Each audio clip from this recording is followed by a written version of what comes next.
بسم اللہ الرحمن الرحیم۔ دل و جان قربان آقا صلی اللہ علیہ وسلم پر۔ محترم ناظرین، آج 27 رمضان المبارک ہے۔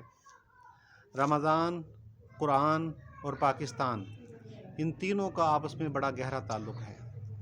جیسا کہ آپ کو معلوم ہے کہ شب قدر میں ہی قرآن پاک کا نزول ہوا، جیسا کہ اللہ نے قرآن پاک میں فرمایا انا انزلناہ فی لیلۃ القدر وما ادراک ما لیلۃ القدر لیلۃ القدر خیر من الف الشہر تنزل الملائکۃ والروح فیہا باذن ربہم من کل امر سلام ہی حتی مطلع الفجر، کہ ہم نے اس قرآن کو شب قدر میں نازل کیا، اور تمہیں کیا معلوم کہ شب قدر کیا ہے؟ یہ 1000 مہینوں سے افضل ہے۔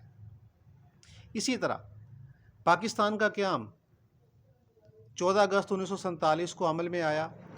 اس دن بھی شب قدر تھی، رمضان کی 27 تاریخ تھی، تو پاکستان کا قیام 27 رمضان شب قدر میں اس بات کی طرف اشارہ تھا کہ یہ ملک اسلام کے نام پر قائم کیا جا رہا ہے، اور یہاں پر جو نظام نافذ ہوگا وہ بھی قرآن کا ہی ہوگا۔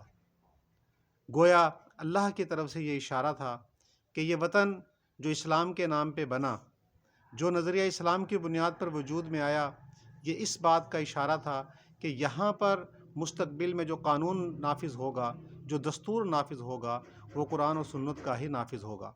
جیسا کہ بانی پاکستان قائد اعظم محمد علی جناح سے سوال کیا گیا کہ پاکستان کا دستور کیسا ہوگا، تو قائد اعظم نے فرمایا تھا کہ دستور تو ہمارا 1400 سال قبل بن چکا ہے۔ آقا صلی اللہ علیہ وسلم نے جو قانون بنایا، جو قانون عطا فرمایا، جو شریعت عطا فرمائی، وہی پاکستان کا دستور ہوگا۔ لیکن بدقسمتی یہ کہ قیام پاکستان کے بعد ہمارے ہاں جو حکومتیں آئیں، چاہے وہ سول حکومتیں ہوں یا مارشل لا ہو، ان تمام حکومتوں نے قرآن و سنت کے قانون سے روگردانی کی۔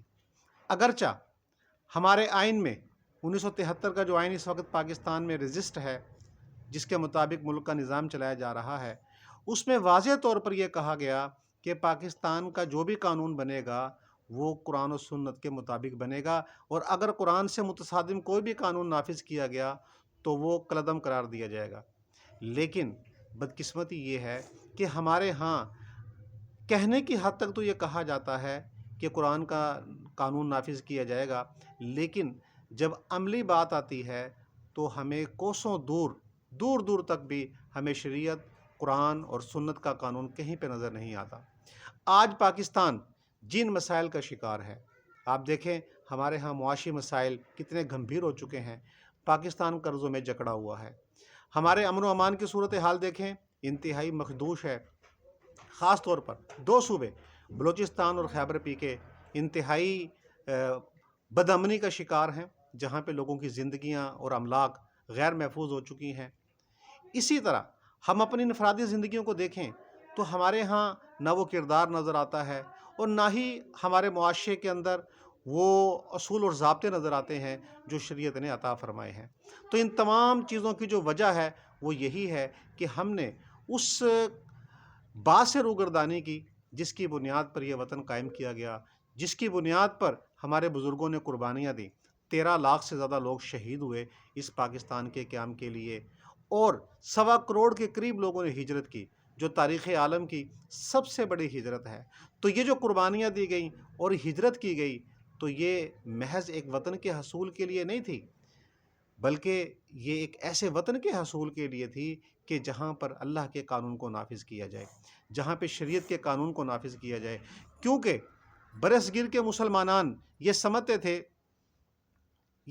تھے کہ ہندوستان میں رہتے ہوئے، متحدہ ہندوستان میں ہندوؤں کے ساتھ رہتے ہوئے ہمارے لیے شریعت کے مطابق زندگی گزارنا اور شرعی قانون کو نافذ کرنا انتہائی دشوار ہے۔ تو کیوں نہ ہم اپنا الگ وطن بنائیں کہ جہاں پر ہم شریعت کے اصولوں کو نافذ کریں، جہاں پہ ہم قرآن و سنت کے اصولوں کو نافذ کریں۔ تو اس بات کو پیش نظر رکھتے ہوئے علامہ اقبال نے 1933 میں الگ وطن کا تصور پیش کیا، اور اسی طرح 1940 میں قرارداد پاکستان کے ذریعے اس وطن کے حصول کے لیے جد و جہد کا آغاز کیا گیا، جو بالآخر 7 سال کے عرصے میں پاکستان کے قیام کی صورت میں روبہ عمل آئی۔